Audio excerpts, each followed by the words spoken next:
Welcome back to another episode of Earthcast. This is Season 4 of Freediving in Africa, hosted by Adrian and Ndayambaje and myself, Olivia Taylor.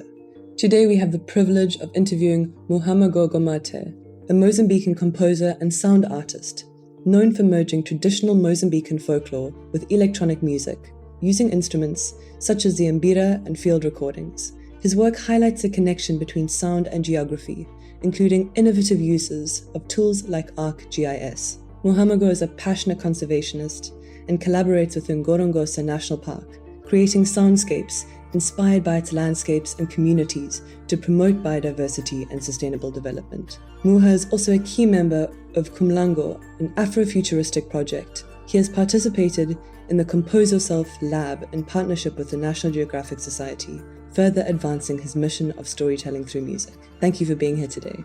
So what first drew you to freediving, and how has your relationship with the ocean changed over time? Thank you for having me here in the podcast, Olivia. It's funny, the story of how I got into freediving, I would have to first speak to you about a bit about my work, where I play the mbira.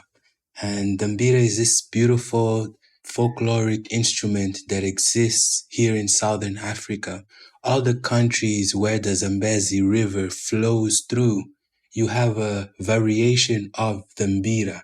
And when I was doing some research on the different kinds of mbiras and the origins of this instrument and all the different communities and traditional songs that people played on the mbira, I discovered that, wow, Mozambique, Zimbabwe, Angola, they shared this body of water and they also shared this instrument, the mbira. And if you see the Zambezi River, it comes to an end, it comes out into the Indian Ocean in Mozambique.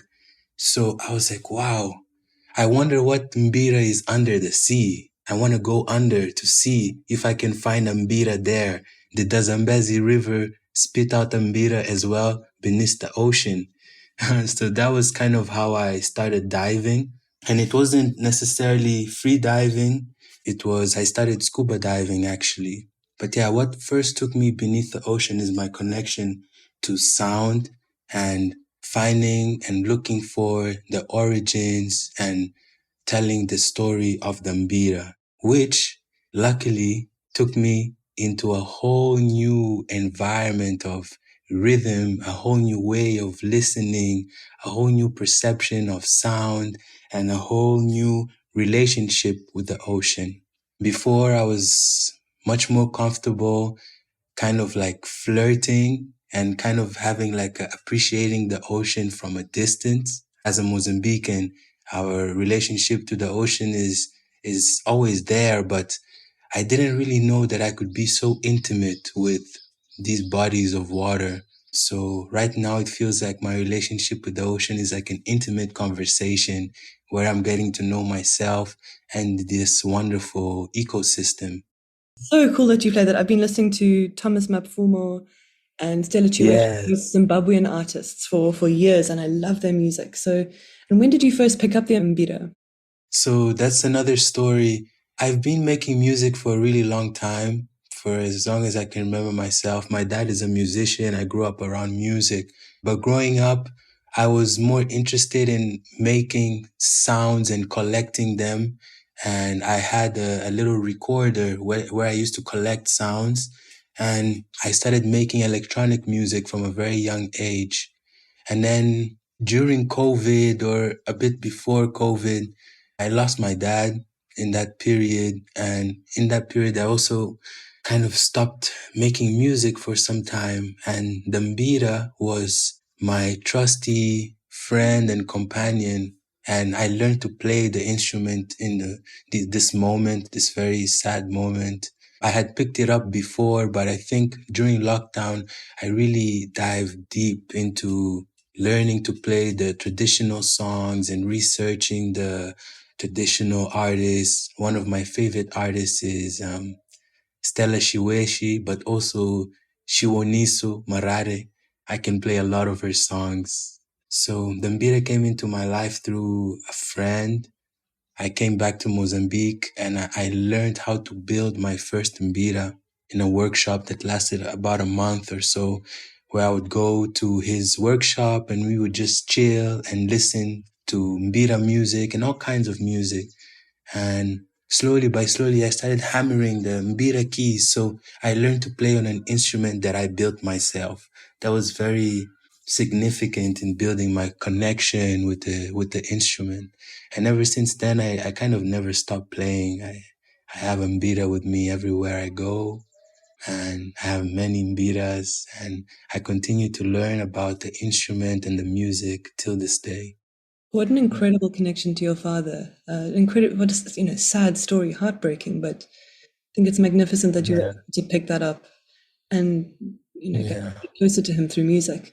And that you built it yourself is phenomenal. I mean, they're incredibly special instruments for the non-South African or sub-Saharan African audience. Would you mind describing what an mbira is? Yeah, sure. Mbira is like it's in a group of lamellophone instruments, and lamellophones are instruments that typically have these tines, these keys. People, when they see them, they look almost like the ends of spoons. People think the mbira is made with the ends of spoons, but no, those are the keys that are like hammered from steel, and they're fixated on a square, like a rectangular kind of wooden block. And you play the instrument by like gently plucking the keys, the tines with your fingers.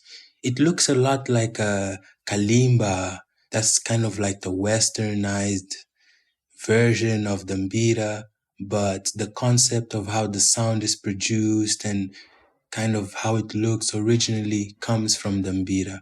Before, the mbira was made with bamboo tines, and they were bigger. You had to be very strong to play the mbira, but luckily, more and more the process of manufacturing the mbira, we can make tines that are of different like consistencies.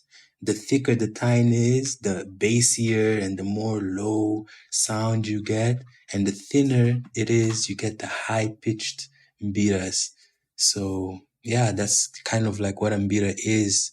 It sounds almost like a harp, but it's not. It sounds, I think if you just search for mbira music or just write Shiwonisu Marari on YouTube, you'll find a lot of interesting, beautiful music. And for those listening who want to listen to your music, do you have an online platform where people can check it out? Yes, I haven't released a lot of mbira music myself yet. I've been focusing a lot more on my work at the moment. I've been playing the instrument on scores for nature and conservation films. So if people want to hear some of the music that I've made with mbira, I have more out in those nature and conservation films. I just have so much respect for the instrument, and I feel like when I released my first album, my first mbira album, I want to do something that I can really honor the instrument, and I'm working on it still. But I'll share my link tree, and in there you can find some of the films that I've scored and that I play a lot of mbira music. Brilliant. Thank you so much. And I think just maybe as a summary question to this, we're talking, this is in the Freediving in Africa podcast, and we're speaking about music. It's such a lovely way to show the diversity in the way that we're thinking about the world. And I guess my next question for you is, you're a composer, you've been published many, many times, and you've combined your work in soundscapes with the underwater world. So how does this promote biodiversity and sustainable development? Our first kind of experience of the world starts with our sense of hearing, our sense of listening. Our ears are our first sense that are activated in our mother's womb. And even when we sleep, we don't turn off our hearing. I'm saying this because everything around us, there is some kind of music, there is some kind of audible information that is telling you so much about our environments, about our well-being, about our community. And if we're able to tune into these cues, these audible cues, this music of life, then maybe we can grow a curiosity. Maybe we can be inclined to find out more. Maybe we can care more about our environment. In my work, I capture the music of ecosystems. And with this music, I hope to show people or let people hear how our kind of activities as humans is influencing the music of nature, the music that has nurtured us until this point where we've come here today with so much technology, so many opportunities, so much good that we can do, but we're forgetting some of the core experiences that allowed us to get here. So I think that through listening, through paying attention to sound, to song, to being mindful and present, I think that we can grow a deeper connection or reconnect with our environment, rekindle our curiosity, find out more about the ecosystems that are around us. I think listening is so powerful because you don't have to go to a national park. You don't have to go anywhere. You just have to take a moment and just listen to the sounds around you. And from doing that, you can find out what kind of bird species are in your neighborhood. And maybe now you know the sound, you can find out, okay, I hear this sound, but what bird is it? What does this bird eat? Where does it usually migrate to and from? So similarly, I'm doing the same work underwater. I still don't have the equipment yet. I have a hydrophone, but it's not really fit for what I want to do, which is to record the soundscape of the coral reefs and to use these sounds as a way to show people that beneath the ocean, there is also these amazing ecosystems that we can listen to and learn from. I feel quite emotional when you speak about sound and music. It's really beautiful the way that I can hear your passion for it just over the computer that we're recording on. And it makes me, it's magnificent. And it took me back. And I know I asked you a very specific question about biodiversity and sustainable development. And it actually took me back to when I was very young. I've been playing flute. I played flute for 10 years in an orchestra. And my dad managed a band for 8 years in my childhood. So music is very close to him. So this is just such a synergist discussion that we're having. And, before we hit the record button, we also had a really interesting discussion. And I'd love you to speak more on that. This is a Freediving in Africa podcast. We're trying to get as many stories as we can. I say we, Adrian and myself, in an attempt to document the oral traditions and cultures and histories of freediving. And I wanted to know, to your best knowledge, how old is the history of freediving in Mozambique? And, what records are available that you can look at to find out about this? So when I began my freediving journey with Argonaut Science, with Nasserine and Nelson, shortly after I went to kind of research, I went online, as our generation, the first thing we go is to Google and search. And it was sad to see that, all of the written records that I found were of freedivers that are not Mozambican. We're talking mostly about Portuguese people. I found records of some South African people and even like a Chinese man, a freediver in Mozambique. And this is as early as like 1960. But it saddened me because, Mozambique is a coastal country. We have one of the biggest coastlines in Africa, and our community is intertwined with the rhythms of the sea. We not only enjoy the ocean, but a lot of us depend on the ocean for sustenance, for survival. And there are many, many stories that I grew up listening about my great-great-grandparents who were fishermen, and they were freediving. Yes, it wasn't in the form of the sport that we know of today. And yes, there's not many stories about them documented, but this is a practice that has been done for many generations. So it's so sad that there isn't much record of that. And I think that the work that we are doing, that you are doing, is so important because we're kind of like not giving a voice, but kind of like stamping and being like, hey, this is being done by Mozambicans, by Africans, and here are the stories. My own kind of journey with storytelling and with collecting sounds. I began underwater cinematography when I started diving. And a big part of what I want to do with that is to highlight these stories of these fishermen who are diving all across Mozambique, who are getting fish to like sustain their families, who are holding their breath for a really long time. And, you know, the only kind of credit or the only thing they get back is, you know, basic sustenance. But I think there's so much more that we can learn from their stories. And it's a duty that I feel now with all the access that I've had the opportunity of having by knowing how to dive, now knowing how to film and composing. I feel like now I kind of, it's a responsibility almost that I need to also be a part of putting those stories out there and inspiring other Mozambicans. I think it's a beautiful message. It's quite a big role to take on by yourself. And in the future, as you develop this, myself included, and I'm sure the audience would love to get involved in supporting you and documenting this really important information. So thank you. Yeah, thank you, Olivia. Absolutely, absolutely. I mean, it's the guests that make these seasons possible. So I really appreciate your time. I think the next question I'd like to ask you is about the advice that you'd give. I know you're based, well, right now you're in Tanzania, but I'm curious to know, specifically in Mozambique, what are some of the biggest challenges that freedivers face in your country, whether it's access to training, equipment, recognition, pool space, ocean? Well, I think when we talk about freedivers in Mozambique, I think we have to kind of, in my mind, I look at it from two perspectives. I look at it from the perspective of the freediving fishermen.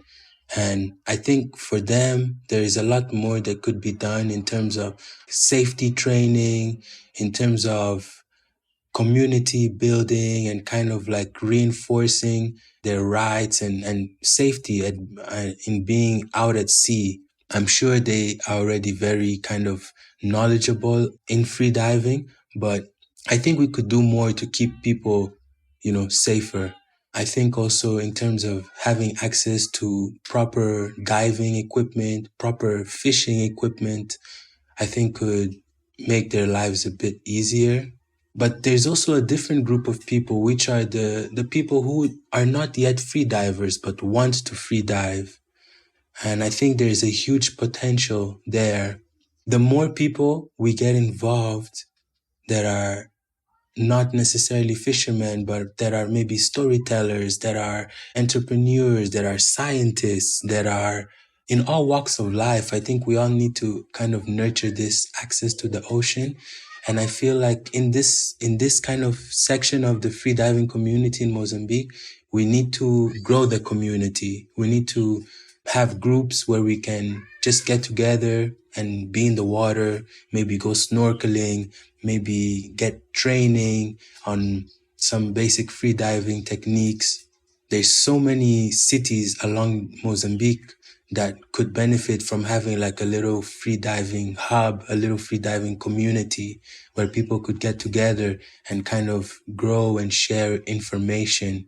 When I started freediving in South Africa, actually. My first kind of experience freediving was in South Africa. And one of the first things you learn is that you're never supposed to be in the water alone. So when I wanted to go freediving in Mozambique, I was a bit perplexed because I didn't know any other freedivers that I could be like, hey, let's go dive. I thought of going to the local fisherman community, but that didn't work out. And eventually I found a community of freedivers that usually dive in Ponta Douro. And that's when I started diving more in Mozambican side. So I think this aspect of community and safety are really the foundation kind of principles to grow freediving in Mozambique specifically. I always feel a little bit guilty asking this question because to be a freediver, by virtue of being a freediver, you have to be able to swim. and you have to have access to someone to teach you how to swim. So I always feel guilty. I feel like the conversation should start there with swimming literacy and allowing people to be water safe and to enjoy it. So I think it's a difficult one. I mean, and freediving, as you mentioned earlier, can be anything from snorkeling with your friends or competitive heavy depths. On that point of swimming, I think we should even take it a step back and kind of like contemplate the relationship that people have with the ocean and fear and the ocean. I think even I myself, I had to overcome this fear that I had of the ocean. And it was not like I didn't have any support, like how to overcome the fear of the ocean. And I know there's so many people who went through traumatic experiences and feared the ocean. And I think that's also a really important place to work on. I think that's such a good point. You're speaking to someone actually that is terrified of water. And I've had incredibly positive experiences in the ocean, and I still struggle with fear. So that is also it's a good place to go, a good starting point. And then, as a Mozambican, if someone said to you in Mozambique, I want to start freediving, how do I do it? What advice would you give them? What advice would I give them? I'd say, okay, I think first of all, you need to check how you feel in the water. Spend time in the water. If you can, if you have access to a pool, if you have access to the beach, to an ocean, just go spend time there. Don't push yourself. Just see how you feel swimming, see how you feel putting your head under the ocean, under the water. A lot of people are scared of just, being fully submerged. And once you figure out that, okay, I'm not afraid of the water, I think a good skill to work on is to work on your swimming. Be confident in the water. There is one thing of not being afraid, but there is another thing of being confident. And I think this confidence comes from knowing that, hey, I know how to be safe in the water. I know how to swim. I know how to float. I've swam this distance. I feel fit. So that would be the second point.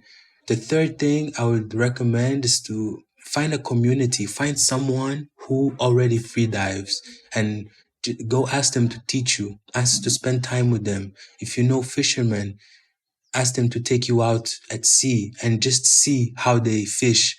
And I think kind of like slowly bring yourself closer to these communities, to these people who can share information and bring you closer to these experiences of being in the water gradually.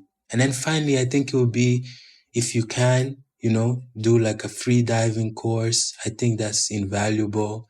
But we are already all free divers. You just have to awaken that is already inside of you. But for safety and for confidence and for maybe even more opportunities, if you can get some kind of training, it would be great as well. Yeah, I think I would recommend people to follow this kind of like path. I love the way that you've consolidated that. Most people would start with go do a freediving course, but you're absolutely right. Immersion or exposure to the water in slow, gentle ways and working out what you enjoy is probably the best way to do it. I think it's gentle, and it also doesn't presuppose someone's level of swimming or diving, which is lovely.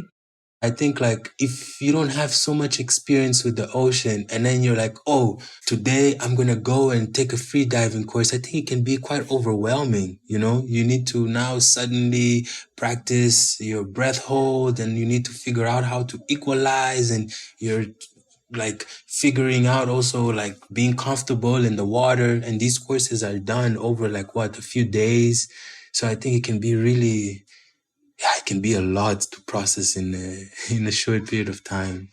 Yeah, so you're totally right. I think it's nicer to just take it easy and like kind of grow patiently and enjoy the process. Oh, I love that. Thank you.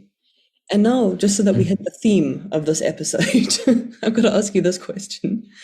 But what role do you think freediving can play in marine protection efforts in Africa, particularly in Mozambique? I love this. I don't know. You probably know Shamir Mogamad. I love the saying that he came up with. You can't save what you can't see. This motto is so powerful because, you really The ocean is in our blood and we cannot save what we can't see. So I don't know if Shamir came up with it, but he's the first person who told me about it. So in my mind, that's his, he coined it. But I think Let's it's, give him the credit. yeah, I think it's so important that we can experience something to care about it, you know?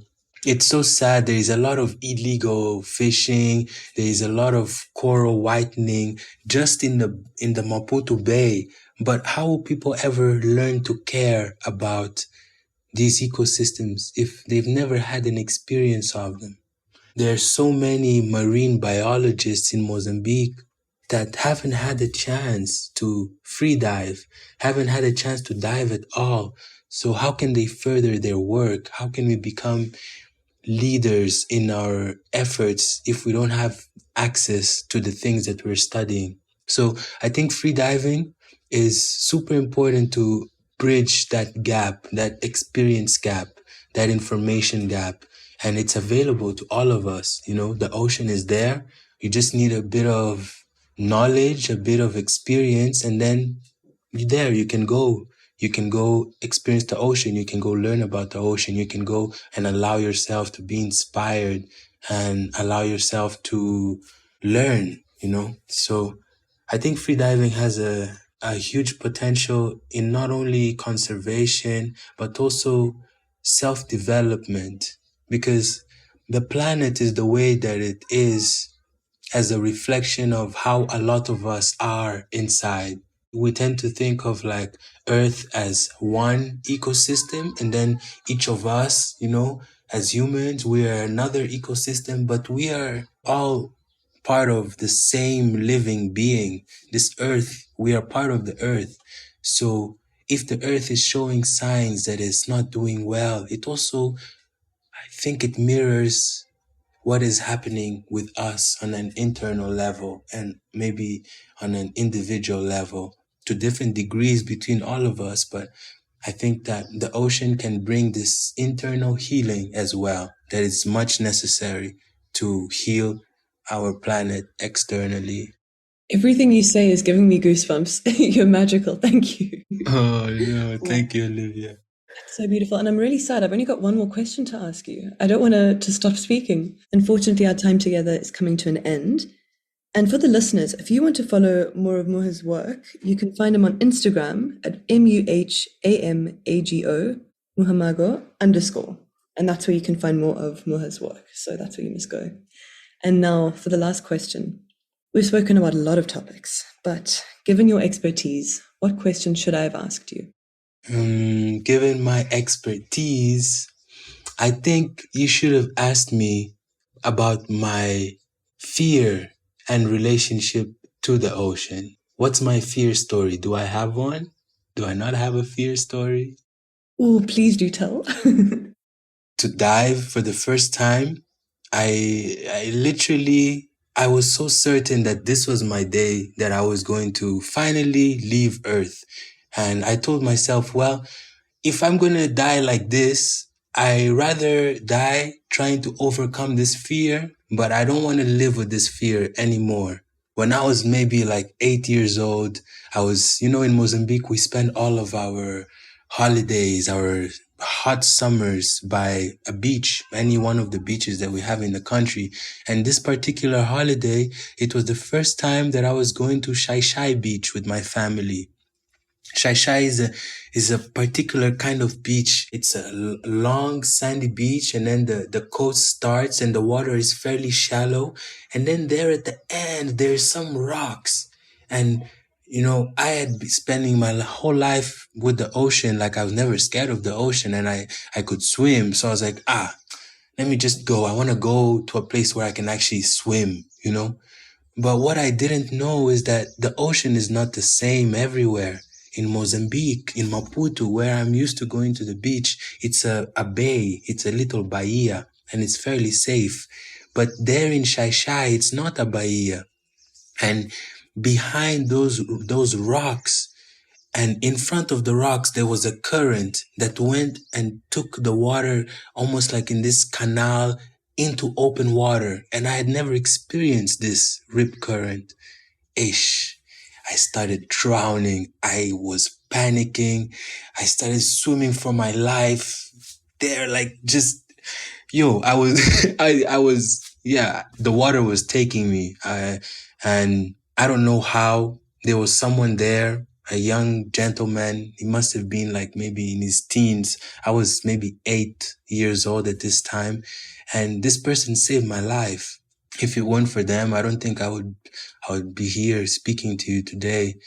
But on that day, this intense, deep, instinctive fear of the ocean was born. And of course, this fear was not big enough to completely keep me away from the sea or water bodies, because I've always loved it. But, whenever I would go to a place and I couldn't feel my feet on the sand, the panic and the fear would rise up my whole body like, like a volcano erupting, and I didn't know how to control it. But I think the best thing that I did was to start diving, was to face it head on. And wow, it's opened up so many opportunities. It's healed me from that trauma. And I feel so blessed to have been able to experience the healing. Thank you for joining us for another episode of Season 4, Freediving in Africa on Earthcast. And we look forward to having you again soon.